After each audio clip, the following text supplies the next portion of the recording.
Horry County Board of Education make the order. Board members, you have a copy of the agenda. Are there any changes that need to be made? If none, I need a motion that we approve the agenda. So moved. Brenda, Second. Sheila, all in favor?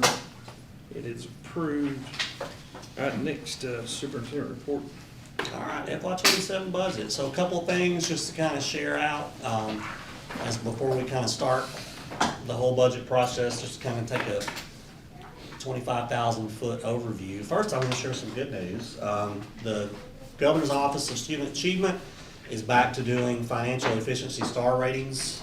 Those show up, they advertise them as they do. These star ratings are based on your performance versus how much money you are spending, essentially. And so they've got this little chart down here. I know it's hard to see, sorry, but if they put you, they'll put you in a different quintile, either from a low spending district all the way up to a high spending district.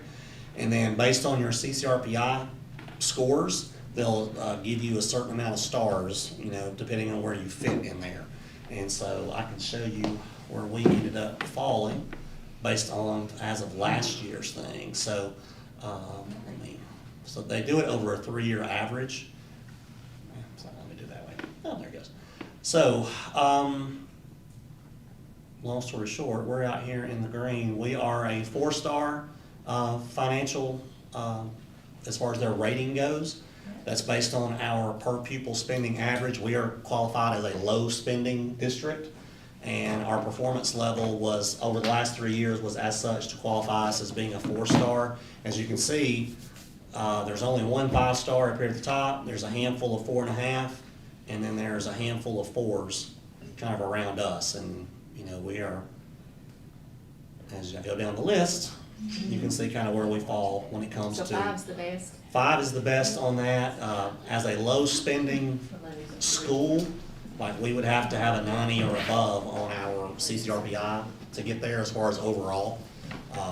We are in the 70 to 79.9 range right here. We were 75 last year, so that puts us as a 4-star school. So that's pretty highly ranked around the state when it comes to their financial efficiency star rating is what they call that. So I thought we'd share that to kind of kick off the budget. They've got all the ways they do all that. So we're doing some good things here when it comes to how we're managing financing. Now, a couple of things as far as comparative around the state. This is our revenues by system. So this kind of shows you how much money each system collects, and they get it out by pupil or by FTE. So this is for last year, not this year. This is FY '25. So again, I'm gonna go out here to the far right-hand side. We are the 6th lowest revenue per system in the entire state. So actually 5th, because that first one, I don't know why it's up there. So 5th lowest in the state. We get $12,711 per student. That is federal, that's local, that's state, there. I don't know why they're there. I want to hide them because they don't belong there. So $12,711 is what we receive altogether for that. So like when we talk about low revenue, we're low revenue. The state average is $15,768 per kid. We receive $12,711. How much did you say? $12,711. No. State, State average. $15,768. So take $3,000 per kid, multiply that times 6,000 kids. And that's what you get. That's a lot of money that the average system in the state has over us. So. And that's the average, you said? That's the average, 15,768. That was in FY '25, and this is from their financial reporting. And they break it down, state, local, federal, percentage-wise. If we get 5% of our budget from federal, that's about $690 per kid. 67% of our budget comes from the state. That's about $8,500 per kid. And then there's this double first. And how did you say they calculated that? They take the breakdown of your total revenue, they break it into local, state, and federal, and they'll calculate a per pupil average. And the total per pupil average is that $12,711. So locally, we get about 27% of our money from local, that's our property taxes. Most of ours comes from the state. And you can kind of compare that to some systems around us, and you see different ones around us. Calhoun City, I've had people ask me, how are they so low? Because we know, they've got, some good funds coming in. They've got like 3 buildings, they're very centralized in the way they do things there. So yeah, that's our revenue. So we are the 5th lowest revenue per student. Now, this is expenditures. So, again, you kind of see us in the top here. I think we're about number 18, because you got to take out the first couple of rows. But we spent, this is the FY25, we spent $12,852 per student. The state average per student is $15,278 per student. So we're spending, $2,500 less than the average school in the state is per student. And part of that's just because our revenues are lower. So notice the expenditures are a little bit higher than the revenues on that one per student. That goes back to deficit spending from the last few years. So we're kind of closing that gap, and we'll talk about that today as far as our FY26 and our FY27 budgets. These are FY25. But when we tell people like we're pinching pennies and doing the things we do, we are. Like, it's not made up. That's just the numbers, what they are. And so when you go down to the highest spending per pupil in state, you get up into the $20,000 and $30,000 per student. APS, if you're talking about Atlanta Public Schools, look at all these numbers on there. They're spending $27,000 per student in Atlanta. We're spending 12 or 12.7. Oh, yeah. And of course, listen, every area is different. Yeah. That's why local stuff matters, with schools, their local revenues, all that. If you look at these lists, when you see, I'll share this with you, you see different systems where their money comes from, how much more state. Some places are very high local funding because they have the tax base to do it. So when I look at, I want to go back to revenues, not that, because it breaks it up by spot. So if I say what percentage of local, like here's Hart County where 42% of their money comes from local. Here's Forsyth where 52% of their money comes from their local tax digest. And so as you go down and look at these, it varies. Some are very much state funded highly and some are more local. Trying to find anybody kind of around us just to give a ballpark. There's Catoosa. Yeah, Catoosa. That's 36% Yeah. local. We're big. 47%, I think. Yeah. There's Dalton Public, they're 39% local. Some of them, of course, have a lot more federal stuff too, depending on different things they may qualify for. So it's always interesting to kind of compare and to look and see what we're working with and what others are working with. You say you'd share that with us? Yeah, I can share that with you. Alrighty, so that is kind of that overview of things, looking back at FY25 to be able to say, okay, where do we compare in how we receive money and how we spend money. And now we're going to take a look at the FY27 budget. So you've got your papers there, got your cheat sheet on there with some other stuff there.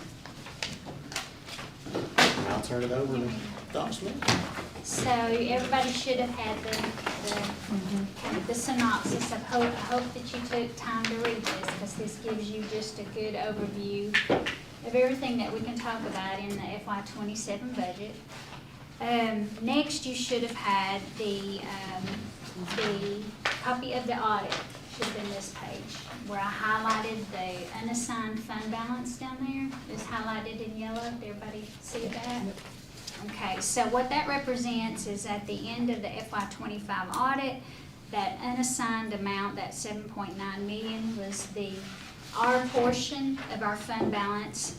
The other balances up there, the 504,000, that is what we still owe on Centegic.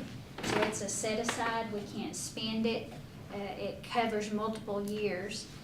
The restricted amount is school nutrition. The assigned are the school activity funds, that's all of the school funds lumped together. And then the unassigned is actually our fund balance. So from FY24 to FY25, we had a deficit, and so that is a reduction of $851,380. So from FY24 to FY25, there was a reduction in our fund balance of $851,000. And what we had predicted at that time, this time last year, was 1.5 million. So, we were able to cut that almost in half. But we did still have a deficit from the FY '24 year to the FY '25 year, okay? So, that's what makes it so exciting this year to be able to present to you one that does not have a deficit. And so, we're gonna go over that, a little bit in depth so that we can show you how we were able to do that. The next page you have is the preliminary budget. So this is the one when you vote a little bit later, if you so choose to do that. If you vote to go ahead and advertise the budget, then this is the page that will actually go on the school website or the district website. And that just shows the general fund that we're showing revenues and expenditures being balanced. And we are hopefully going to add to the fund balance this year at FY '26 a little bit of money, so that's why I've got that estimated fund balance at 8.2 million. The next one are all of the special revenue funds, so those are your federal funds, your Perkins, your school nutrition, that's all of our other funds that are outside of our general fund. Those are those special revenue funds. The debt service is what we pay on the bond payments, and capital projects are our 300 funds. That's the construction funds, okay? So that's what we'll advertise, that we're showing that we're gonna have revenues of 81 million, we've got expenses of 81 million. We're saying that we are presenting a balanced budget and that we anticipate having a small surplus at the end of FY '26 with no deficit. Okay? So those that kind of explain all those. Right after that, I gave you a printout of all of the district-wide software. All of this software is included in the FY '27 budget. I'll show you when we get there on what line that all this is on. I put it all on one line so it's easy to track. It's not spread out all through the budget. It's easy for us to keep up with so that when we come to you in July, when we're gonna be coming to you with all these renewals of all this software, then I'll be going over, this is on the list, this is on the list, this is on the list, okay? We went through and had each department try to look at this to make sure that we had captured all of the software that we're gonna be using this year. So, it didn't increase much from this current year, so. We do have some other software that'll show up in our federal budget. She absorbed some of those Yeah. things, so that's just part of how we pay for things. Yes, ma'am? What you got?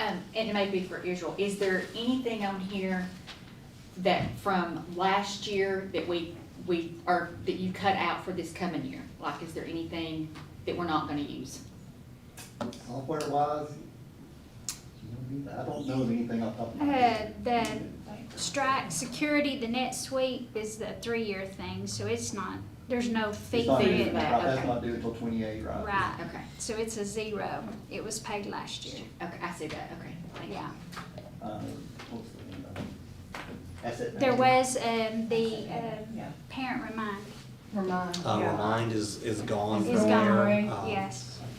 Parent Square bought it and they were gonna start charging for it, so we're gonna use a different system next year. It's actually Class Dojo, we're gonna go all the way from K to 12, it's a free system. Adrian and her team are starting to kind of train people on some of that now, so we can roll it out. So we'll be off of Remind next year for that reason. Yeah, it's their very top line. It actually has a 0 out there. Gotcha. So we're not renewing it. Hey Kathy. Yes. And Kelly, also there's Asset Panda will be coming off there if it's on there. What is it, I'm sorry? Asset Panda, Asset payment, Uh, okay. I'm not sure if it's listed I there or don't not, think but that's one we're not renewing this year. I don't think it's I don't on. think We it's. may have already taken it off. I don't see it on here. So as we go through the year and we're doing these renewals, then I'll reference this list and say, this is on the list. Okay. So we hope we've got it captured, all of them. Okay? Now, if everybody's ready to dive into this new budget, what what we came across with our FY '27 revenues is that on our local portion of revenues, if you'll look, I tried to give you a good comparison of side by side. So you'll see that on the local portion of majority of our revenues, we've kept the amounts the same as this current year. So what we're saying is that for our ad valorem taxes, our tag, our forest land, the TAVT, the LGIP interest that we receive, that we talk about every month, our federal cost reimbursement, that's how much we can charge to the federal programs to cover cost of administrating those programs. The Medicaid reimbursements that we get, the money that we get from the schools, we tried to keep the donations, we tried to keep all those numbers the same. So we're anticipating that we're gonna receive those full amounts for this school year. So it was easy just to say, okay, I don't see any of those that we're gonna exceed what we've got on FY '26, so we're just gonna use those for our FY '27 budget as well. So if you'll look, all those numbers stayed the same. We anticipate getting all those for '26. And so they were a little bit more than what we had actually approved for the '26 budget. So the first column is what was approved on the budget. The second column is what we anticipate we're gonna receive based on what's come in so far.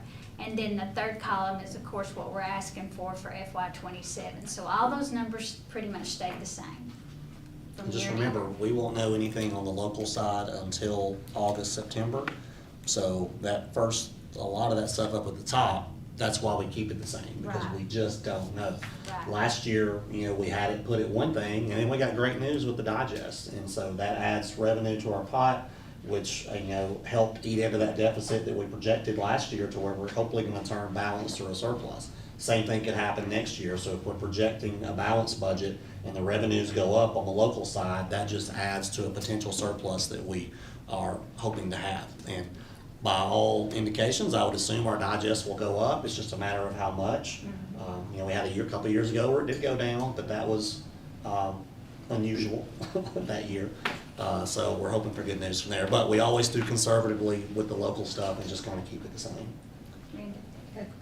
The number, 1996 school reimbursements, Mm-hmm. it was 230,000, then the estimate was 24, and then proposed is 143. So the Seems like a big difference, difference. the difference is the school nutrition, they give us a utility check that we expense to them, and I have been putting it over there as a credit to the expense in the budget, and this time I'm putting it in revenue. I'll show you when we get there. But it's gonna be counted as revenue, credited against expense. What about 3120, 40, I'm sorry. 3140. What is that? Local fair share. Okay, so that is our portion of what we have to pay on PBE. Okay. We have to contribute bills. So that's the one that is the unknown. Everything from QBE grants down, And that's what we're waiting on Governor Kemp to. that's what we're Correct. waiting on. So, I did reach out to Amy Rao and said, listen, we've got to present our budget, And so I said, can you give me our numbers? So the numbers that she gave me were the QBE grants, the 43 million, the QBE operating at 9.8, the categorical grant at 2.4, and then the equalization at 8.7. And if you can see the difference between equalization at 5.7 versus 8.7. So what a great increase that was. And, but the 7.6 million, that can be anywhere from the 6.3 million to 7.6, or it could go as low as like 5.8. It won't go higher than a 7.6. 7.6 is the cap. Okay. What they told us. Now, any of this is still speculation We don't- until he signs. He signed something. But they may shift some money, for example, they may take some money out of that categorical grants and put it in the regular QBE. There's little things like that they could do. We feel pretty comfortable with all the numbers there, minus that local fair share. That's Right. 3,800, it going It's significantly Okay, lower as well. It's very much lower, so that 3,800 is where the governor gave us the bonus, and that's where we had additional SRO money that we're not accounting for this year, so it's gonna lower. We had some extra safety money last year, it was like 200 and something thousand, and then that bonus was 1.3. 1.3 million they Okay, sent okay. us, that Yeah. we, we Yeah, paid that on you- top of. Yes. So, it wouldn't have been a true picture to add that same amount of revenue No, in there. yeah, because I get that. We knew Yeah. we weren't gonna get it. And the 7.6, if that comes in lower, that just increases, our Our revenue, surplus, our yeah. revenue. So any amount that comes in lower than that, it's gonna be great. So, but we base this budget on having that cap. Yeah. So if it can't go any higher than that, then we still have a balanced budget with it, even at the higher amount, okay? So pretty much we're estimating around 81 million in revenues.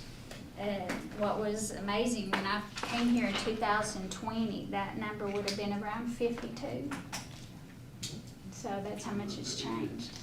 And we think, oh, the state's just giving us more money. The issue is they have to give us more money because they've doubled insurance, they've Right. almost Yeah. doubled retirement. Right. So all of that factors into the QBE. So when people see that, they're like, wow, revenues have gone up so much. What are y'all doing with all that? We're giving it right back to the state because they've charged higher for all the things that they do. Right, right. Any question on the revenues? Okay. On the expenditures, I've always, those of you that have gone through a budget already know this lesson when I talk about above the line, below the line. In each one of these pages, everything that's above that mid line, that dark line, are salaries and benefits. So we already know that salaries and benefits take up over 80% of our budget. So when we talk about salaries and benefits, what we've done is we take our March payroll and we take it over, we put it into in a budget analysis type of scenario where we say, okay, now we want to either increase our salaries, for step raises, we increase it for that. We also go in there and add the new TRS amount, which is going up. Our portion as the employer, we're having to pay more for the retirement. And we also go in there and add, we're gonna pay more for health insurance.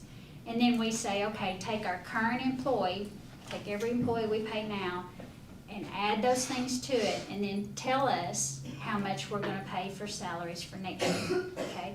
Now, it does a great job with that scenario, except there are lots of employees that have different supplements, for example, coaching supplements, or, they have other types of supplements that are added to their pay that doesn't include in that simulation. But it gets us really close, so we try to get as close as we can. So everything above the line has those new things in it. The new health insurance, it has the new TRS rate in it, it has step raises in it, and it also, I had it calculate a 1% raise in there. And so when we talk about the 1% raise, we're gonna be very careful that everybody understands that on the certified scale, you have a state portion and a local portion. And so what we're saying is we want to raise the local part on that scale from 9% to 10%. If you remember, it was at 7, and then over the years we raised it to 8, then we raised it to 9, and now we're asking to raise it to 10. So that is what's going to happen on the certified scale. So a person that's on the teacher scale can't say, I'm going to take my annual salary times 1% and that's what my raise is going to be. That's not the way it's going to work. The scale's going to increase to 10% on our portion, and then the state-based scale will stay the same. As far as I know, the state's not changing their scale. If they do, they haven't told us they are. So we're basing it off of the scale we have now. And we've increased our part to 10% on every step. So every certified person will receive something, but it can be, I think I put in there an average in there, $600 or more. $300 for class or class 5. Right, Now, on the classified scale, it does work that way. On the classified scale, we'll take 1%, we'll add it to that entire scale, each step, and they'll get a full 1% raise on each step. But that's the nature of those scales. That's how different they are. So we do have that included in here for all of the certified and all of the classified. So everything above the line shows this instruction being our highest part of our budget. Over 60% of our budget comes from this section alone. This one function covers 60% of the $81 million. So it includes all of your certified staff and the majority of your staff that are in the classrooms. So there's around 388 of those positions covered. It includes your PE, art, and music teachers. It includes your parapros that we pay for that are Murray County employees, young farmer, interpreter, any of those positions are included in this above the line. Now, the state, when we talked about our financials each month, it was a good question of why. I think Conrad asked why one is while the next one is higher than it was in the budget. And that's because all of those elementary and secondary school counselors have been moved. Okay? So they're in the FY27 budget, they're gonna be down there where they belong. But when we started FY26, they were in instruction. So all of those benefits, the health insurance, the Medicare, the retirement, workman's comp insurance, our 403B for anybody that did not opt into Social Security, all those expenses are included in there above the line. How many employees do we have that, or do you know, that didn't opt in? It was a percentage wise, I think we had thought that like 87% would opt in. It was lower than that. It was in like, I think the 50%, 50, maybe 60%. That did, of course, all new hires from that point forward, all are locked in, yeah. I think you had some that maybe on the last couple of years of their Years, yeah. stuff, and they're like, just Yeah. leave it alone. Yeah.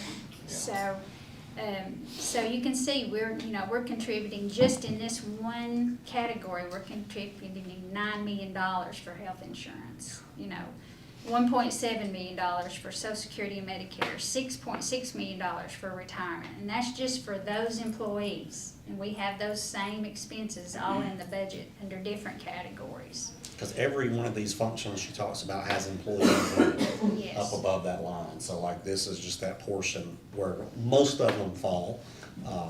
But you'll see those same things repeated over and over. And so that's why when we talked about last year, trying to get our finance codes correct and make sure we get people paid out of the right codes, because then it helps us to better be able to kind of monitor what's going on with these. But then as soon as we do, the state comes and says, hey, we're gonna switch these codes, we want you to put them in here. Right. It's like, okay, then whatever.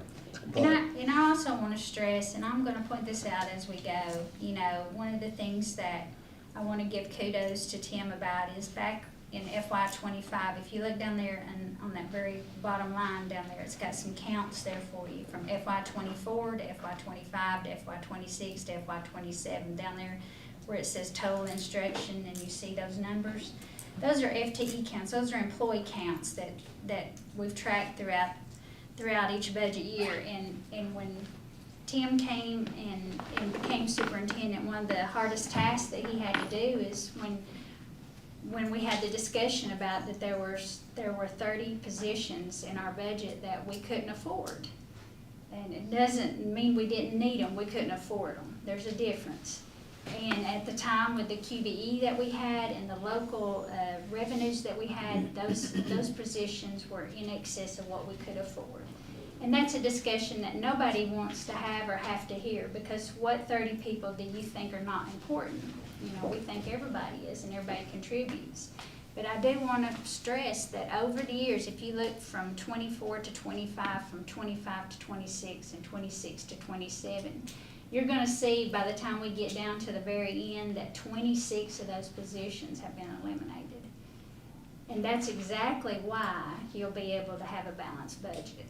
Had he not done that, had he not sat down with each principal and did allotments and talked to them about grade levels and how many students were in there per class. And had we just done the same as we have done in the past, you retire, we hire you back, you retire, we hire you back, you retire, we hire you back. As people retired and resigned, those positions were looked at with a whole lot of different set of eyes, and he was able to eliminate 26 of those positions, which is why we're balanced today. And part of that's just, and we've not had to do it where we've said anybody, you leave. You know, it's been Yeah, just yeah. through attrition, and it was just working kind of what we said a couple of years ago. Let's work this plan and let it play out, and we'll still continue doing that, because as enrollment drops, it doesn't make sense to keep raising your staffing. But as we do kind of get things more in line, we are able to go back and look at some different positions and say, okay, we've got some other things in line now, we might want to add this, or, you know, where something was 50-50, where before we might have said no, now we might can say yes, because we've got things more in line. And so I appreciate all of our departments looking into these things. I appreciate, because we've had those cuts at the central level. On your sheet there where it says 13% less at the central level, that's over the last 3, 4, 5 years when you look at it. That's not just from last year to this year, that's over the last few years. But also at the school level, you know, helping us really look hard at where those spots are.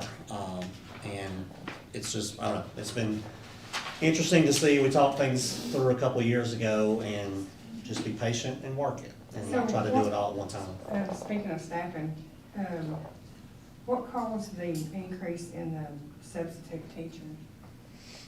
Real cost versus what we budget. Honestly, like we budgeted $450,000 for the last 3 years. Every year we spend more than that.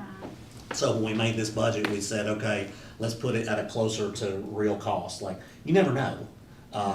But we have done some things with teacher absences that have helped. But we have a lot of absences that just can't be helped, whether it's professional development or CTAE competitions. Like Tara can tell you how many things she's having to sign, because we got teachers going everywhere with kids. And they've got 15 kids going to a competition, well, they still got class with, 200 kids at the school. So some of that stuff's just the inevitable of it. Has the cost increased at all from? Yes, from the Yes. original, Yes. From several years ago, yeah, we pay more per sub. Yeah. We got them to cut our How administrative much costs. do we pay per hour or per day? It's 75, isn't it, or is it 100 now? The subs make 80 some, Oh. 85, 90. I think we pay 110 because you gotta pay stuff on top. And then you get certified subs or And they're long-term more. subs. Certified subs are more. Certified subs cost more, long-term subs cost more. Do you have a choice of getting a certified sub and consider it? Typically, we do certified subs for long-term things. Mhm. If it's just, Maternity leave. yeah, maternity leaves. And so like if we have a year where we've got a lot of our teachers, having kids, and we have Dr. Harkerode filling in for, all year long. Yeah. Those are the kind of things we get into. But we just, every year we undershoot it. So this year, we just decided to be more realistic with it on the budget side. And I'm hoping it's a whole lot less than 550. We try. Yeah. But we just shot on the high side of it. What's that markup, 30%? Yes, sir. Mike talked them down from 33, I think, or 31. I believe it's below 30. Lowest I ever got was 32, Yeah. I think it's at and that was, most of the industry was like in the 40s or 45, Mhm. so that's a good job. We have a good partnership with ESS, and our folks work well with them. Mike, works well with them over there. And last year, we did a raise for our ESS parapros. So when we talk about that 1% this year, that's for Murray County employees. That's not part of that, is it? Correct. Volume, what was that markup? It is. And so once we were able to we said, hey, if we give them a little more money, will you cut us some off the markup? And they did. We did not add anything to the ESS pay side this time. So this is only for our Murray County employees that we did the 1%. Anybody on our salary scale. So our contracted services, now some of their services went up, and she'll talk about those, but as far as, we didn't go back and say, hey, add 1% to everybody. Right. And truthfully, they're paid by the hour, and so Yeah. like a 1%, maybe something in another year or two, since we had a pretty generous raise last year. And we'd love to be able to do more, because we know they're a value add to our schools, but we just didn't do that this year. Everything then below the line on that same page is gonna be operation wise, so, that's where the highest the highest number you'll see on there is that 2.4 million, and that is a accumulation of all of these expenses. But we do have in there our Excel therapy, which is our PT and OT of our special ed students. That's where we contract all that out. So that is around 1.6 million of that cost. We have some professional development money sitting in there in case we need that for the new curriculum, so that we can do some professional development if needed. There are 26 of those ESS positions in that line item, so around 740,000. So that's in addition to substitutes. So substitutes is for people that are out. So the ESS positions are where we may have a parapro or a front office clerk or somebody else, a translator, that is in the building working, and they're not our employee, they are contracted through ESS. But like we talked about in that narrative that we gave you, as long as the state continues to drive up our TRS rate and our health insurance rate, they're gonna continue to drive us and every other school district to having to contract out those positions. If you take those same 26 people that are doing a great job in our school system and you pay them as an employee of Murray County and you pay all of those benefits for them, you're gonna have, those are gonna be $75,000 and $80,000 jobs, times 26. And that's what you would be adding to the budget. And understand we have more than 26 ESS people working in our building. Some get paid from different pots of money. Special ed parapros get paid out of our IDA, our special ed funds. Pre-K parapros get paid out of pre-K funds that don't show up in here.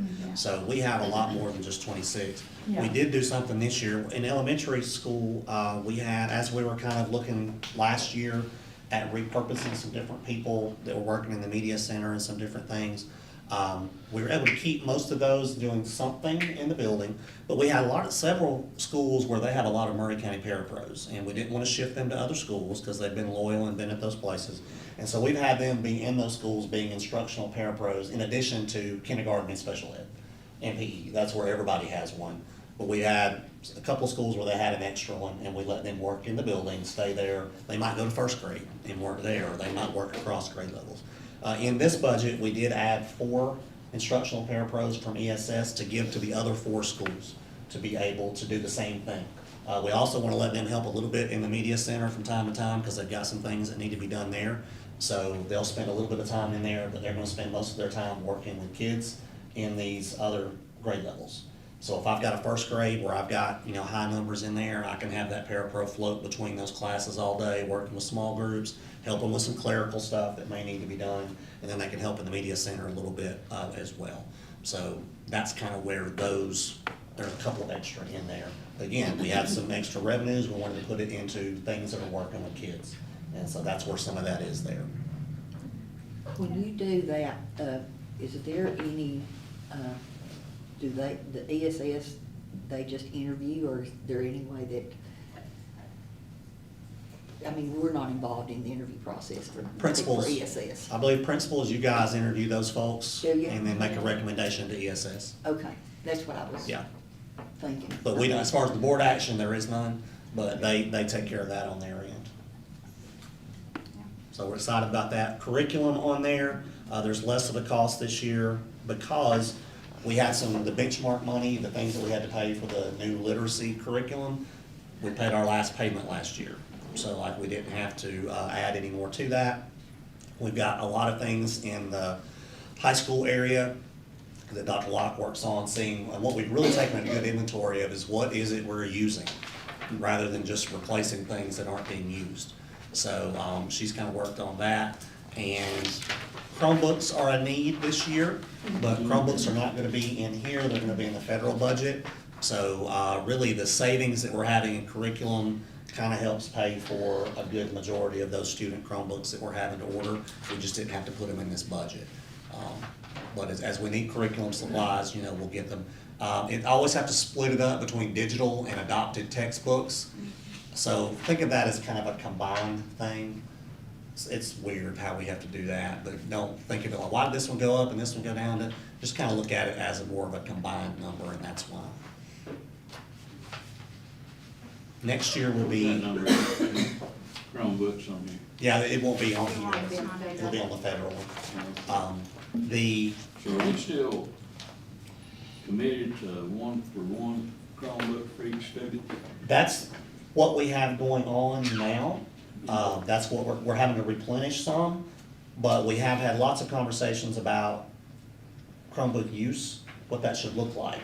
Just because they're available doesn't mean they have to be on every day. Our tech folks are real good about helping people understand it's a tool to use, it's not our sole method of teaching.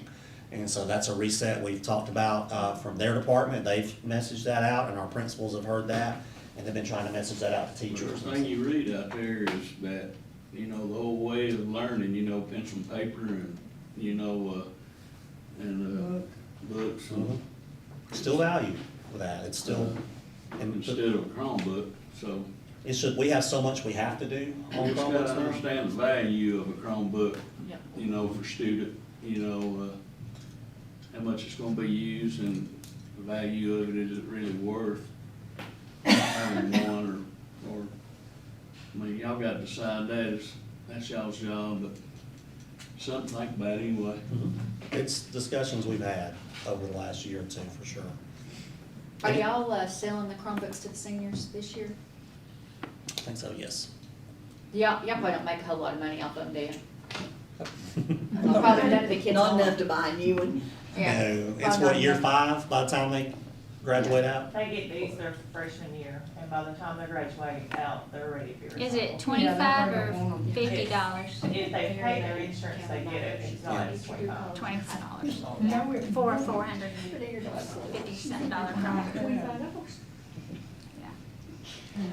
So yeah, that top line there, that's all 60, you can see it there at the bottom of that top area, that's 66% of our budget in that top part right there. Any more questions on instruction? If not, we'll go on to people services. So this function, again, above the line, holds where we have the aides, we have some aides and parapros paid from this area.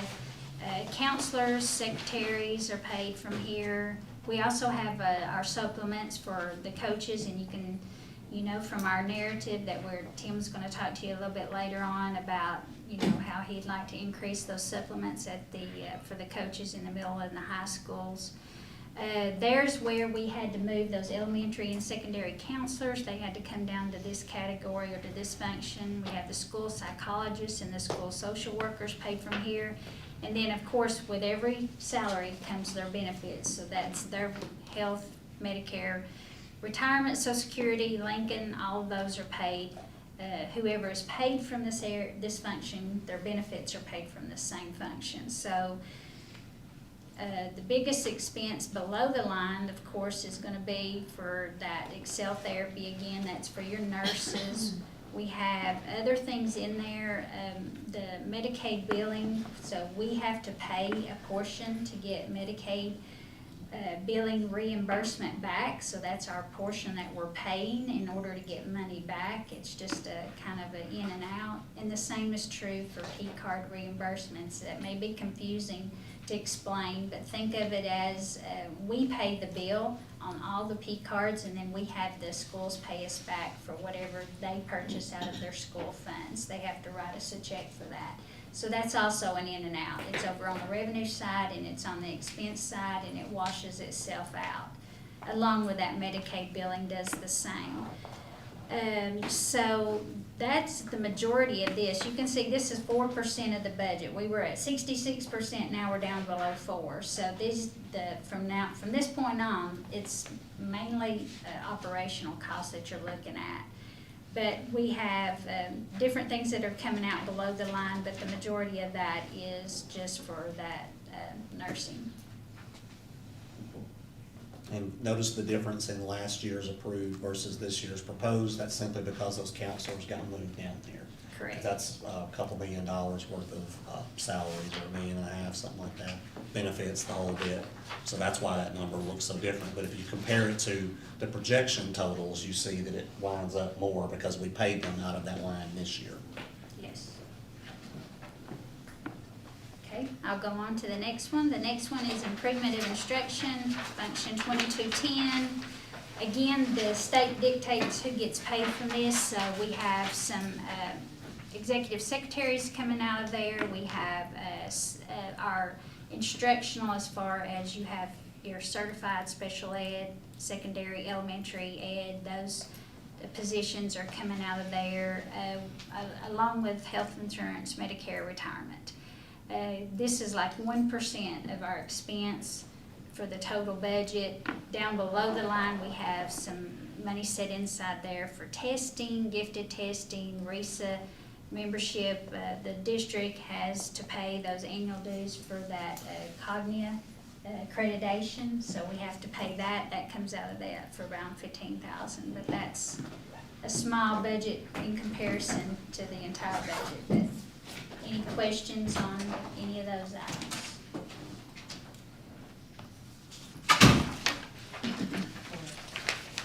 Instructional staff is the next function, 2213. This is just for basically the tech specialist and benefits here at the central office, and also the, I know that they do a librarian stipend every year for training and for the tech training days. So that's, again, it's actually lower than 1% of the budget, but 1% is as low as it could go.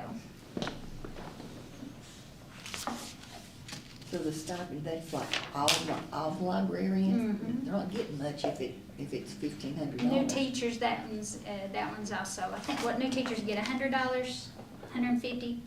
It's something like that. Yeah, it's not much, Close to 100. yeah. The next one goes kind of hand in hand. It's media services. That's where some media parapro salaries are being paid from. Your librarians are being paid from this area. And then it goes along with their benefits are in there as well. Their health, retirement, and Medicare, and Lincoln is also in there. And then a small amount below the line for some instructional supplies. Okay, now, these media parapro salaries, those are our employees, not the, Yes. so how many do we have? In that one line item, or you're talking No, about? I'm talking countywide, how many media parapros do we have? think it's just That a- says 4. 4? That's about all we have. I think that was some of our Murray folks that we probably repurposed. I don't know that they're in the media center. They're probably working as paras in different areas. Because we removed them That's last what you year. talked about, so that's why I didn't know if that's, Yeah. that's what. So like that's where they were getting paid at before, because that's how they were listed, but we repurposed them and they just stayed in that line. Okay. That's what it is. The next section is general administration. This is kind of the district-wide. This is where we have board member salary, superintendent salary, benefits, and down below the line, there's some things that Are we getting a raise? Are we getting a raise? I didn't Y'all figure are you not one in the there. 1%, sorry. Well, it went up from one to the Well, next. gas went up. Look, if it goes up, that means you get a raise. Yeah. So Well, the, projected. Yeah, you ain't got paid yet. Yeah, you'll have to vote that on in if you want. well, you know, if it buys groceries, that's about all it does. For a The, week. yeah, Well, for us, it's. You ain't took my family out. Not for me, not for me, for a week. Ron did that. the below the line has some things in there that are, we have our audit costs in there. We also have bank fees that we charge to in there. There's some memberships in there that has to be paid, and so you can see it's very minimal. There's some dues that have to be paid for the district and GSBA and all that, so that all comes out of that same category. And I had a question about the communications position. I left that in the budget, but we haven't filled it, haven't posted it. It's still there if we decide that we need to go that route. So if we come back in a few months or whatever, and we think, hey, like, we need to go through this, it's already in the budget, it's not gonna be a budget add. We took the number down just because that would be the starting salary at a level 1, of course, depending on whatever, it could be a little more than that, but that's held there in case. The next one is school administration, so this is where the state has us pay all the salaries of the principals, assistant principals, your clerical bookkeepers, secretaries are paid from here, along with all of their benefits. So you can see that this is basically all school operations. Down below the line, there's some things that we charge to this same function, such as their phones. And we also want to point out that we're increasing those allocations that we're gonna give to the schools. So we're gonna take that $325,000. If you added the supplies and the supplies tech and the equipment, all those were how we broke it up this year. So all those went to the school as well, but this time I'm just gonna put it in that one line item and let them decide how they wanna spend it.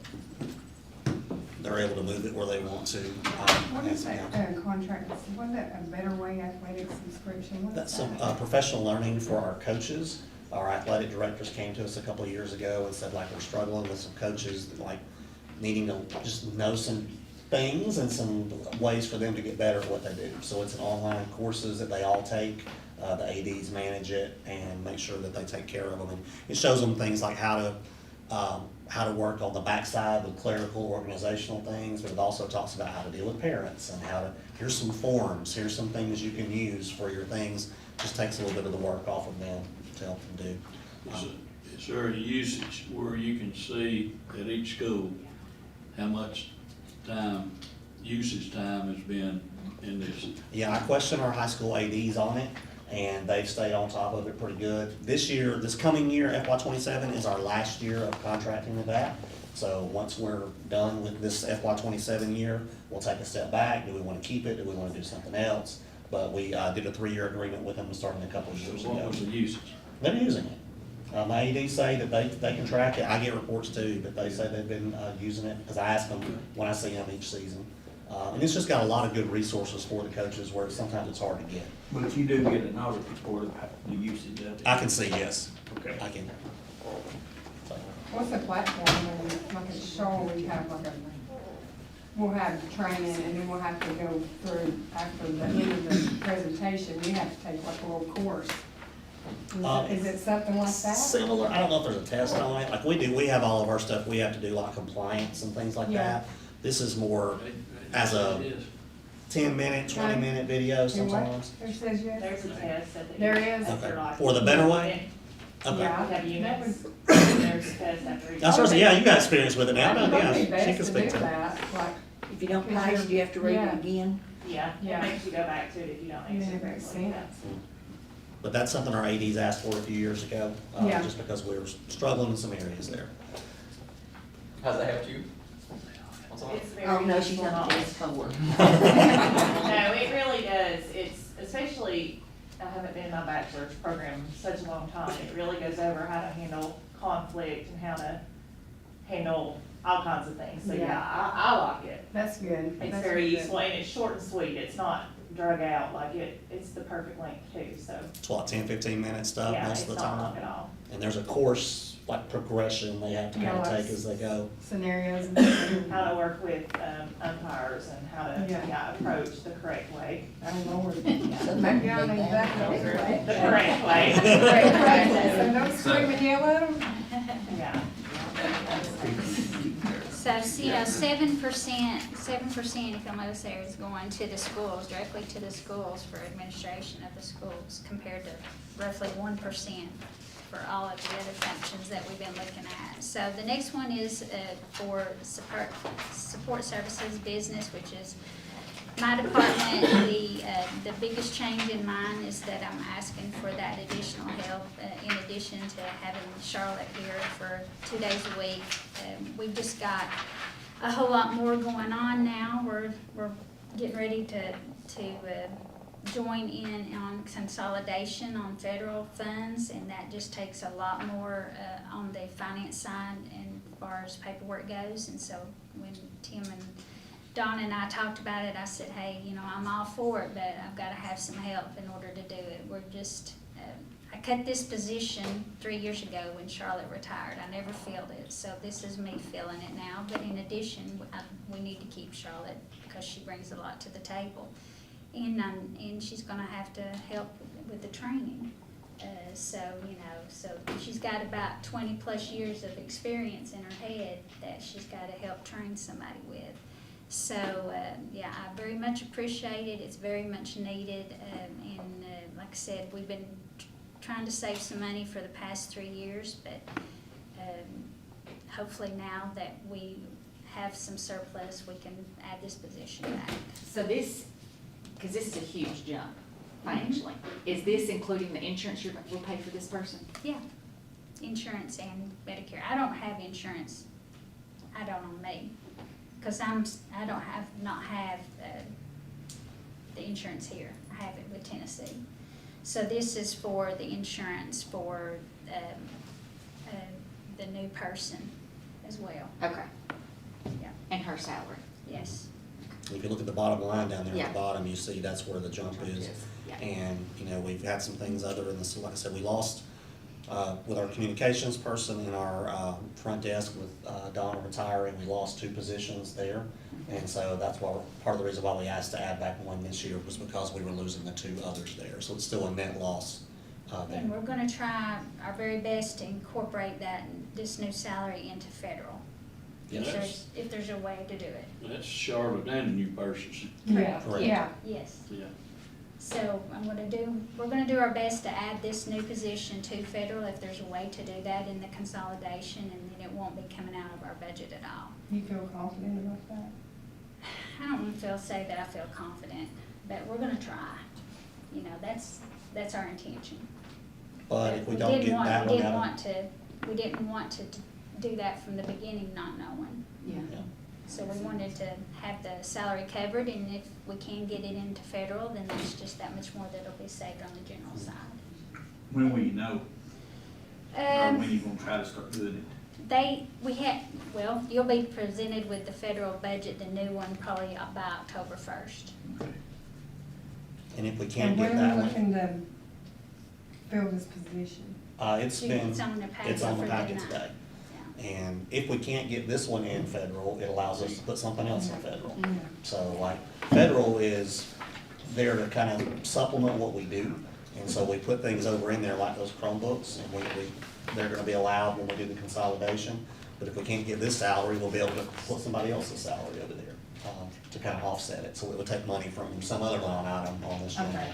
to be able to So do it. But, it'll work out for itself out. yeah, it will. And I do wanna, I know that the interest that I do, that we talk about every month, Yeah. contributes to the overall budget, but we do bring in over $300,000 worth of interest just from our department sitting there, just from me sitting there doing investments. So I do feel like that I cover almost my entire budget Yeah. with interest. Yeah, Okay, and that's great. so, Thank you. And really, this is a kind of a long-term play as well. There's the short-term part of the salary, but we've got to get the things that Charlotte knows how to do. We've got to be able What's to that? do that going forward. Yeah. yeah. All right, next we have maintenance and operations. So the top part of that, of course, is for all the maintenance and mechanics and custodial personnel and their benefits that follow along with that. The things that are below the line that I kind of want to point out is that we had an increase in the janitorial service that Chris has been working on. So we incorporated that. It went from 1.6 roughly up to 1.9. So if they don't hold to that increase, then we'll be saving some money on that as well, correct? We'll be saving money on Yeah. So we're negotiating that change. it. We have that issue with the last company, is the reason we went with this company. What we did, the reason why it went up is because we changed companies last year. So we went from 1.6 to 1.9.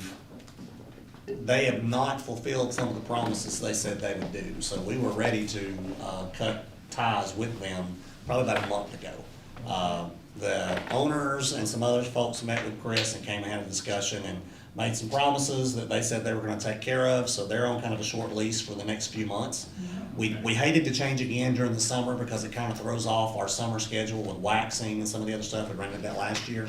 So we're gonna give them a little bit of time through the beginning of next year, up through probably before Thanksgiving. We'll have some evaluation time with them again. They were supposed to have a 2% increase, they came back, or 3% increase, 2 or 3, and they said, well, we'll take that out. That's why the number looks the same from what was approved last year to this year. So it's being closely monitored, I'll say that, because if they're not gonna do what they said, then we need to do a different route. How many people have got in here, Renee? Sir? How many people are in here in the system that we contract, that they bring in? Roughly, as far as, How many janitors are they? roughly 80. It's hard, janitor business, it's hard to find real good ones. I It mean, is. we went through a lot. But It is Shaw, I mean, a, it is hard to find. It's a tough deal. It is. It really is. What they told us was, as a company, they had less people that they paid more, and they were better Yeah, managed. I remember that. That was the selling point for this group, all of our people that went, and this was principals involved and other employees that went and vetted a bunch of people. This was by far the most recommended, even the references we called. But we also warned them, because we talked about this, like, if you're gonna hire back the exact same people, then we're gonna get the same thing we've been getting. And some of the people we wanted to keep, we gave them a list. Yeah. Hey, these are our good folks, keep them, pay them more, do what you're gonna do. And they went and hired back some of the people we advised them not to. I think they thought they could manage them better, and that hasn't been the case. So Chris has been back and forth with them a few times this year. Yes. But we're hoping for better results, and if not, we'll put it out for bid and we'll go through the process in the fall. We felt like that would be a better time. We could kind of time it with maybe around Christmas to where the lapse of service wouldn't be an issue. But Chris has Now, are been there on top of some that. there there during the day that works during the day? I think so. Yeah. Don't y'all have them in the school all the Yeah, time? they do lunch and stuff. Yeah, and then you said, and then there's some at And night. nighttime. Are Right. yours good, Miss Day Allen? and night. Do you have a good one? Yeah, I mean, What about you, Miss Dr. Brock? You don't look so happy ears. the evening is tough, but. The evening? The evening is evening. tough, Okay, and that's what I would say as well. Because there's nobody watching. Correct. yeah, And that's the management portion of it. yeah.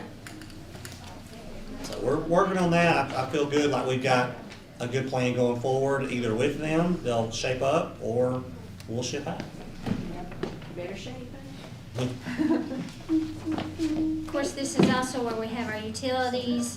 We didn't do a big, huge increase on utilities. We kept electricity around 1.5. You can see propane and natural gas, we kept relatively close to what it was. We did put in there additional building and repair money in there so that Chris and the maintenance guys could go around and start, knocking off some things that needs to be done on just the maintenance side, on keeping all of our facilities running. It's always a challenge, and how much money do we spend there and how much do we need to spend there? And so we we put a little bit more money in there, not so that he would go spend it all.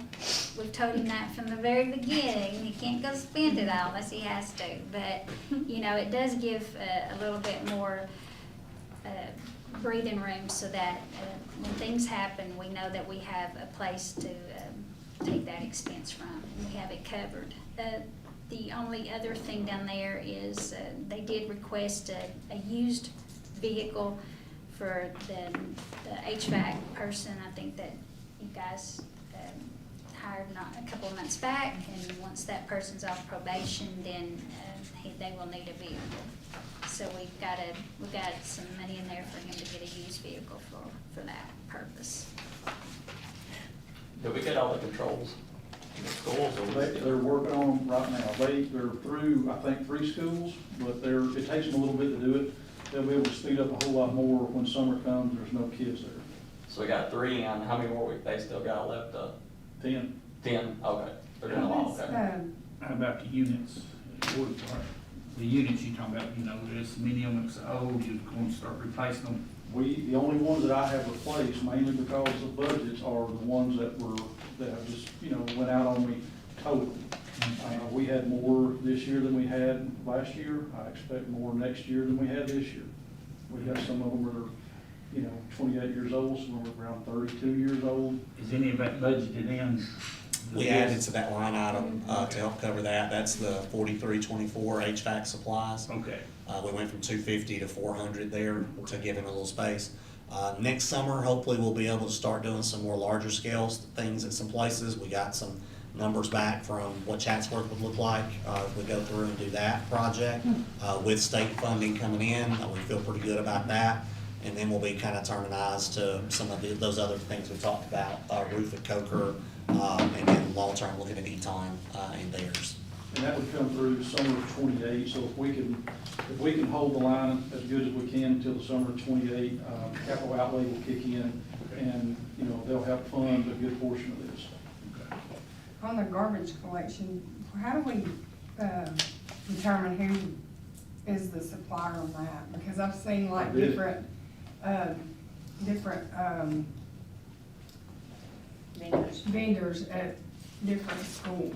So I called around, well, there's a difference between, the roll-offs. Yes. You know what I'm talking Yes, about? yes. Versus a can, like a Yeah, garbage truck yeah, picks up, right? With the cans, that's what we use primarily, you Yeah. know, around all the schools. Capital Waste, I call around and, you know, ask pricing from different vendors. Capital Waste owns the landfill. Yes. Probably most of Yeah, y'all they know manage, that. yeah, It's hard to beat them if they own the landfill, right? yes. Their service to us is not bad, to be honest with you. They do a fine job. But if you call around and talk to Republic or Trinity or whoever, Mhm.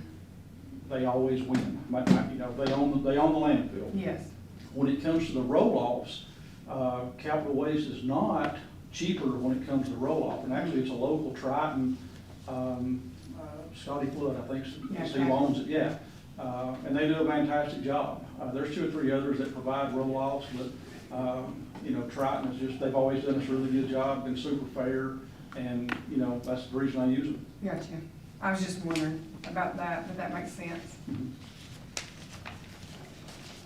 The next section is just where we pay for the SRO officers, that's city and county SRO officers. And of course, we get to offset that on the revenue side because we do get a security grant of around $518,000. It doesn't cover the entire expense, but it does help cover the majority of that cost for our SRO officers. Now, the safety grant, is that coming from the state? Stay in. Yeah. Next, we have the transportation budget. Of course, from, at the top, we've got our bus drivers included in there, along with our employee bus drivers that also. Okay, I have a question. Okay. Go back to the school security. Okay. There's 2 different numbers. 26 had 237,000. 237. Did you add that to the 51 to get the 709, or why did that go away? The 237 was the additional money that the state provided in FY '26 that they're not providing in FY '27. Okay. The 709 is the actual cost of using the SROs. We had to go through with, some new changes in the state law. Yeah, the 500. We had to go through and work out an agreement with the city and state officials with that, and so we kind of reworked our contract. They had a few officers that were being paid by state grants that they received, and those had gone away. So like those costs had to come over to us, so that's kind of where the increase in cost has been there. Okay. We pay 70% of their salary because they work roughly 2/3 of the year with us, and they work the other 4 months with them. So that's the cost of all the SROs we have. We've got, 1 in every school, and then we've got 2 kind of supervisors, 1 city, 1 county, and they also fill in and help and do some other things with there. So we're appreciative of our partnership with our local law enforcement people. They do a good job. They train with us, they work with us, they do different things that we need to do, and it's been a great partnership. But it does come at a cost. So what was the extra 200 something that they decided they weren't gonna give us this year? What was the reasoning? Did they get a reason? It was, you could use it was around 40-something thousand, wasn't it, additional? I think we get 47,500 per school. That's been the standard since they started it a few years ago. Last year, they said, I think, they were like, well, we're gonna give a little extra. I think it was because of everything that was happening at Winder Barrow. You could use it for equipment or for. Yes. Yeah, I mean, For that's not, salaries. Yeah. that's still a, It's a big chunk, Yeah. but that's the only year we've ever got but that what I'm saying extra. is it's still a concern, like just because Oh, it's yeah. not recently happened, doesn't mean it's not going to. I think they did it, Crazy. in reaction to that, but they also know it comes at a cost, they couldn't do it every year. So that 47,500 still stands. We were just happy to see that they added that as a line item in the budget, because that means that it should be pretty permanent. Yeah. Whereas when they first did it, they made no promises we'd get anything. It was like a one-time, we used it to buy Centegix that first year, because it costs about the same amount of money. Speaking of, we'll have to renew that in 2 more years. So like, that's gonna be a cost that we've got to Which is start that- thinking about. Back, right? Yeah. That's a 5-year, deal that we have with them, and we'll have to redo that one in a couple of years. But we'll cross that bridge when we come to it, but we gotta start planning for it. On the transportation, we did the same thing on that particular budget. On the equipment repair, we increased that allocation so that we could do some more engine and transmission replacements, and in lieu of buying new buses. But if needed, I could always move some of that money down to the bus line item. We do have one bus included in this budget that we get reimbursed for another bus from the state of Georgia. So I've got that money in there so that we can get that new bus ordered and get that reimbursement back. And then the fuel pricing is just based on the amount that we've used versus, what the current rate was at the time that we printed this. So you can see that it's based on those dollar amounts. So that'll either go down or go up. We were coasting along pretty good, until the last couple months, and like I remember we had a meeting after everything first started. It happened to be the Monday after the Saturday that started, and we kinda talked about it before the price started going up. And we were like, oh, here it comes, and it has. So hopefully over the summer, we'll see how things go Do with we have that. extra money in case it goes up? We put extra money in the budget for it, yes. Well, the other. Based on the those rate line- that it is now. Based on the amount that we used in 25, so we'll see. If that, we did put extra money in these line items, but that was based on the usage of last year at the new rate. The last one is support services. It's a combination of HR and technology, and so everything above the line is school tech personnel and salaries and benefits, along with some clerical salaries are in there as well. And then below the line, there is that software purchase of $487,900. You see that correlates to that page I gave you of all the software that we're buying. Lots of other things coming out here. E-rate cost is in here. We have to pay that. We also have to pay K-12 consultants for actually, how do you say that? Being the consultant to come up with filing for E-rate. On for E-rate, they do a lot of the bidding and, Yeah. audits and all that stuff. So we have to pay them as a contracted services. We have background checks in here, fingerprinting. We have all those kinds of things in here, along with the Chromebooks down there. You can see down at the bottom, we took that out, made that a 0. So that we were gonna, and our intention is to take Chromebooks out of federal. That would have been anywhere from 425,000 or plus for Chromebooks. So we're gonna take that from federal. Question. Earlier in the budget, digital licensing, why is that not under this line item? Digital, The curriculum, the curriculum, it's, because it's separate in a way, like these are all, I don't wanna say security, but it's different programs that everybody uses. The curriculum, when we buy it, we have to buy it from the curriculum company, and that's why I said it has to be split between like digital and paper or books, it said on there. So that's why we keep it kinda to itself. And sometimes like you buy a license per kid, depending on what curriculum it is, whereas these might be security suites or Google things that we do, that type of thing. So that's the only other software that's not included in here. And it's not on your list either, like you won't see HMH or Benchmark, because that's just part of the whole curriculum bundle that we purchased. and we also have in here a used vehicle for technology. You know, they've had to muddle along for lots of years with what they've vehicles they could scrounge up, so this will help take care of that need as well. Another used vehicle there. How many vehicles do they have? Oh, 3, 4, Or you right now. yeah, 3. yeah. And how many IT workers you have? Sorry? How many IT workers you have? That go to the schools? There's 14, 12, including instructional. schools. School. 5 that go to school. But we've got others that work at the central level that go out to the schools, and I think that's where some of this stuff is. It's not necessarily the ones that are going to the school to work, it's some of our other ones that are here that have to go out and do wiring and cabling and, install and that kind of thing. So is there a tech at each school? They share schools. They share. Okay, okay. I would think that they'd have to be a non-tech person. Depends on the day. Yeah, that's testing. Testing is all hands on deck. Yeah. Everybody. So the, I'm sorry, The go ahead.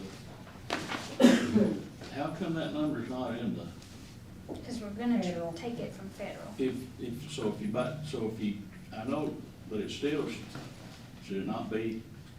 It's a separate budget. We're pretty confident we can get them So- out of federal. If, are they gonna give you $425,000 and you can spend it on Chromebooks or you can spend it on other expenses?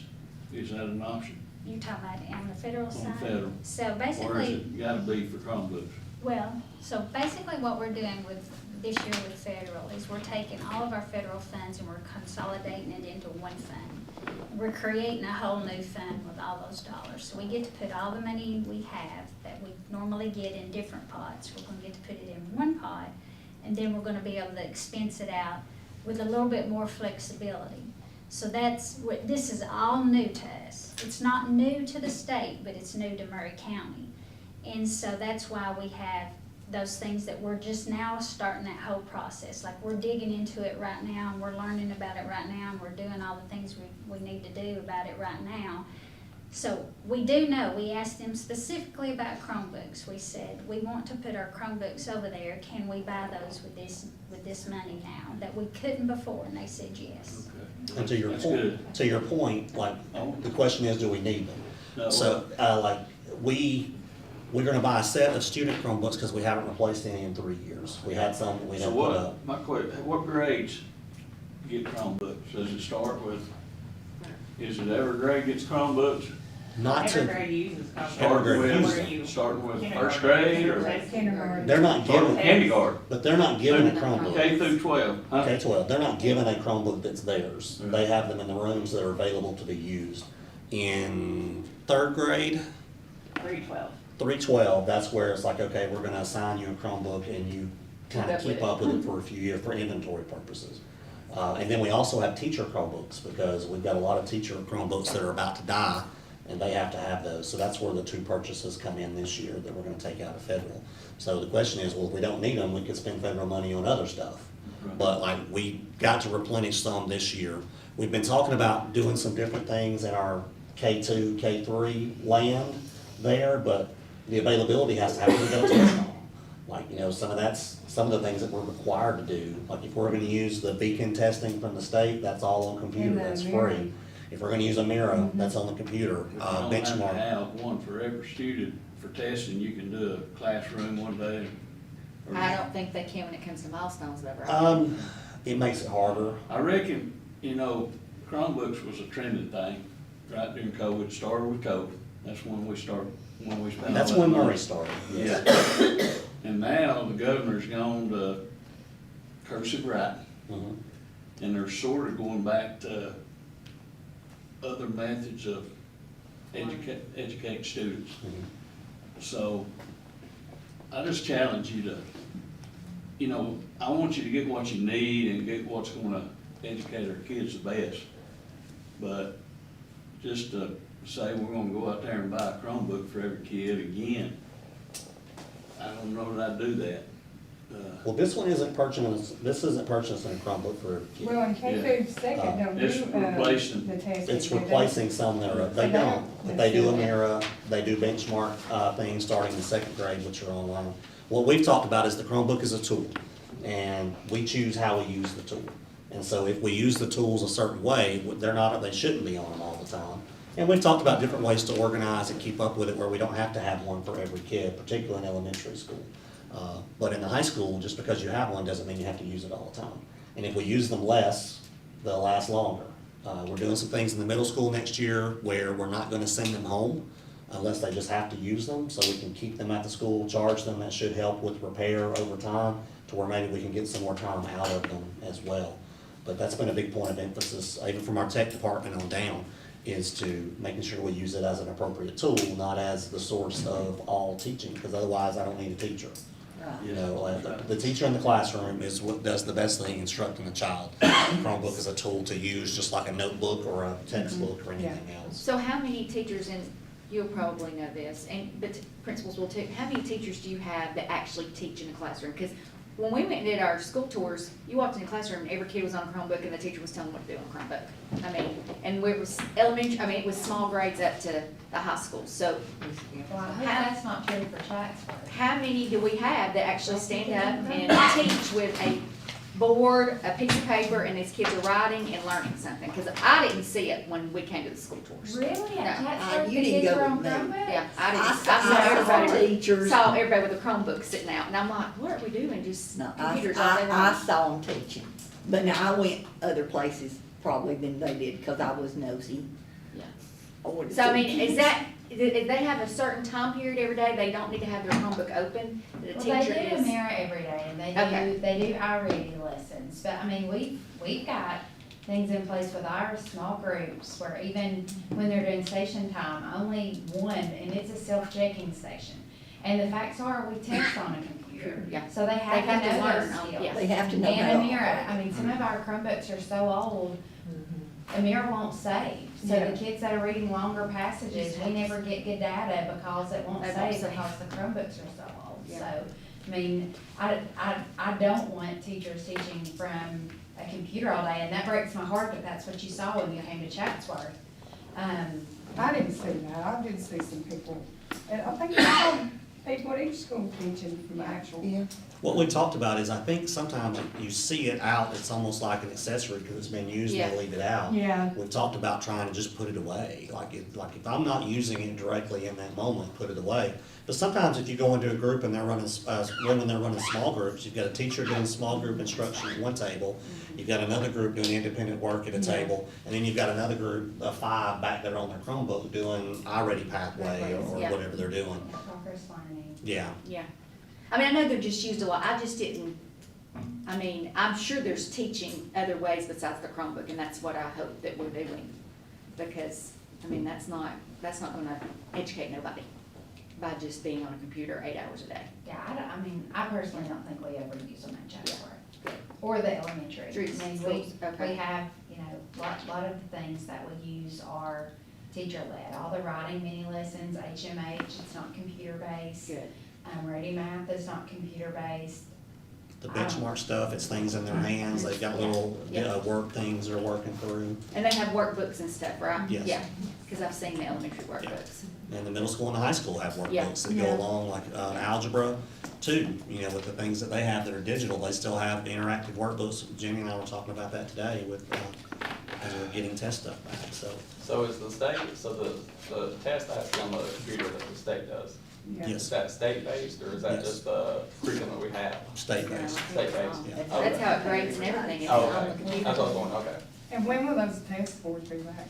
We're getting some Some back back. now, math is back. We'll get science back probably tomorrow. ELA, we're not gonna get till October or November, so like it's a brand new test, they're gonna do all the stuff. Pretty much everything else has been coming back next day, once everybody is finished, so, which is the way it should be, if it's a test and there's And we no are writing. using Beacon now on the Chromebook Yes. too, Oh. as a practice, so the kids can see the platform, Platform. exactly what the Yeah, test that's is. fine. It's a It is- state-based it's helpful to assessment. have Yeah. Yeah, the Chromebook, updated Chromebook. Chromebooks, yeah. Yeah, I mean, if you're gonna have to use technology, it's gonna be updated. Updated, yeah. And it's always a money thing. I mean, Same for our it's cost teachers, money. Yeah. same for our teachers, because we do have to replace a lot of teacher hands this year. This last part of the budget just gives you a side-by-side comparison showing that for salaries and benefits for FY '27, we have $66 million, or roughly, 84% of our budget. Non-salary items, the items below the line, take up about 14 million, or around 16% of our budget. And I'll tell you that, think about this, below the line, you saw contracted services, that's our nurses, our parapros. You saw, other Equipment. support things that are there. So when we talk about that below the line spending, she's exactly right, most of that is all, but there are some salaries there.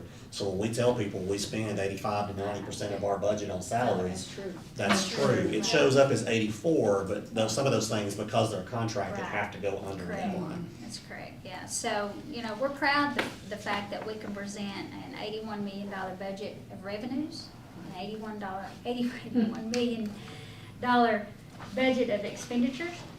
I think that alone we should all hooray and applaud and stand up and do the wave or something, because A that, balanced budget. From last year? that has come a long, long way. And that should be something that everybody in this room is proud Well, of. ain't no doubt, there's a lot of hard work been put into all of y'all, everybody in this room. That's right. It's amazing what y'all done. I mean, directors, principals, every level has tightened down. Tim took over what was, That first year, I think the deficit was 4.8. 4.8 million deficit, now we're gonna balance. Balance the budget. Should have hopefully we'll have a That's surplus a big this deal. year. Yeah, I mean, that is, and the other big deal is getting the general fund back to where it should be. So you ain't gotta stress over Payroll. payroll and city money, knowing, yeah. Right, well, and this is the beginning of that. You can see that we show that we potentially might have a small surplus this year. But that was gonna be a $1 million deficit, if you'll remember. The And the first, surplus could have been bigger, we did the bonuses, which we when felt the like was the right bonuses were thing to do. given, that was took a lot of that $400,000, yeah. surplus out. So even with the bonuses, we are hoping to close the year with a surplus, even if it's just a small one, compared to that $945,000 deficit. So that even shows you the amount of improvement that has been made this school year. And so, yes, with the FY '27 budget, we anticipate, we hope revenues will come in even higher, and we anticipate the expenditures coming in even lower than what you're seeing on the paper. But there's a lot of unknowns in that. You're passing a budget roughly this time of the year, and we still have, April, Yeah. May, June, July, and August expenditures coming out of the one that we're gonna talk about during our board workshop. So there's a lot of time left, but I feel like that it says volumes that we can even present it as balanced. And that's something that I think everybody deserves credit for. Yeah. And there's time left this year too, like for the next few months, so we're hoping that's gonna be a surplus. Originally, when we first started all this, we thought 955 was the number, can we get it close to being balanced? We didn't know that we would get there, but we thought we could, so this year. So I'm hoping that we can do that. Hopefully we'll turn on a surplus, but we got a couple months left and we never know what's gonna blow up or not blow up. So fingers crossed, we can get through these next few weeks quietly. And we, I just noticed that the donations, 12,000, we're hoping somebody's gonna give us $12,000. it's a combination of different, that may be the donations that we received this year. Yeah, So- but we're hoping to get that again. Sure. Okay, so what do you do, go to businesses and ask for donations, or One of the what? things that goes in there is a rebate. For example, we get a rebate from JP Chase Morgan for the P cards. So that's pretty significant, so that goes in there. So when it says donation, it can be various Rebate. things, that have gone in there to make up that amount. Okay, But we anticipate getting them again this year. And the schools can use what they want to, like on the P cards, like teacher appreciation, like if they want to do stuff for their teachers for Yes. appreciation week. So That's they their generated generate, money but that they use, use, it's not our and then QD. y'all just have to, they have to reimburse y'all for whatever Correct. they use throughout the year. That they use for outside of those purposes. Purpose, yeah. Correct. And it's basically a tool that's great for them, Yeah. and it works, and we have the expense that we have to pay the bill, but then they pay us back. Yeah. But I just, I think that what this represents though is even though we're coming to you with a balanced budget, we also have put money back into the schools. We're putting a 1% raise in there for every employee, and we're putting money back into the school allocations. We're giving Chris more money to go fix buildings. We're giving transportation money to fix old buses. We're trying to use the money that we have to take care of the things at the school level. And so I think that is something we're really proud of as well. It's a lot easier to do one of these when it's. Anytime you can reduce, your expenditures and increase your test scores is a good thing. And I think we're going in the right direction in both areas, which is, really big man, and that showed up here on your screen earlier, as far as cost per student Yeah. versus other systems. Our math stuff we got back is promising. Initially, it looks good, so I was tickled with that. We got to share out, I know the schools may have looked at theirs, but from a district perspective, they haven't been able to see, but it's looked good, from a few things we gotta work on, always, but some good gains. Some in, a lot in elementary, a little bit in middle and the high, we see some good things there, so like we've got some good things going. All right, that's any other budget questions? That's all we had on this, What part agenda. on this first page does Donna bring in, on this first page? The federal stuff will not show in there. Oh, okay. It's a completely separate, she manages all of the federal things that we do. It's roughly around 2.8 million in revenue and 2.8 million in expenditures. Okay. So it's What was it? It's at 2.8 for 26. What was it Yes. last year? Expecting it. It stays pretty close to the 2.8, give or take a little bit here or there, and we're expecting it to come in the same next year. Have you been able to bring any other grants in that we didn't have that we, They give us a lump sums, they give us for the different titles. So it's not something that we can generate extra, it's whatever they decide to give. Now, with any kind of grant, like those are things that we see outside of what we normally Yeah. get. We have to go out and seek it and try to get it, and then when you do it, it's usually for a purpose.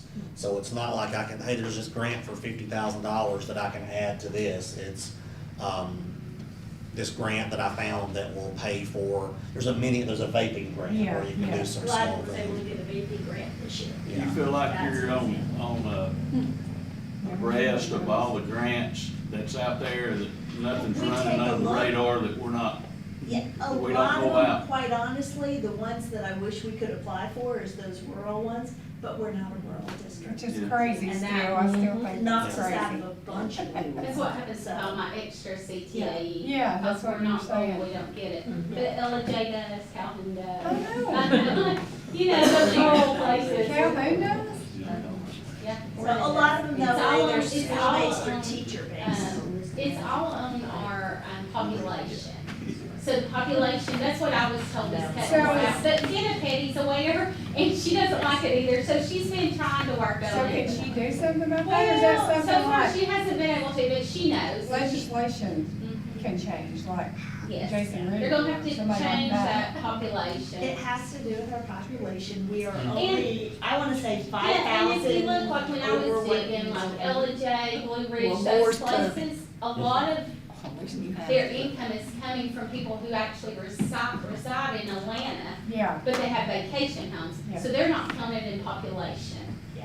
of those places, yeah. those places, and so that's what happens, but then it, We don't but need then it just irritates people like me, Everybody. and, when we're trying to get these extra grants and funds. And that's at the state and federal level, there's some issues. Some things we do qualify for rural land, some Well, things we don't. At the federal level, there's some things that we're considered rural for, Mm-hmm. but not at the state level for anything. Really? It's really, Yeah, it's that's a a, state issue. that's a, you know, It's a Jason state Ridley issue.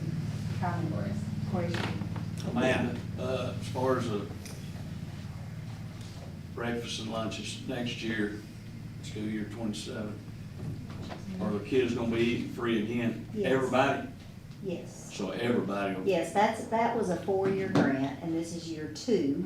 And we can also extend it depending on our numbers, which we're working to see if we can, before the 2 years is up. But yeah, it's based on Medicaid and food stamps, pretty much, homeless, foster children. The amount of kids we have on those programs and our enrollment. And she'll have her school nutrition budget in June. When you pass this budget, you'll also pass her budget. And So tonight, all kids eat free, not Yes, just they the. do. all kids. Correct, correct. All kids, they just Correct. scan a number and go. just not adults. And we'll vote to advertise this one, tonight at the regular session, if you guys are comfortable with it, when we get there, so. That's all I got for this one. I want the headline to say school balanced budget. Above the fold. Yeah. Above the fold. Yes. Right at the top. All right, is there any other board discussion? We don't need executive session. I make a motion. All right, Hunter, Brenda, all in favor? We are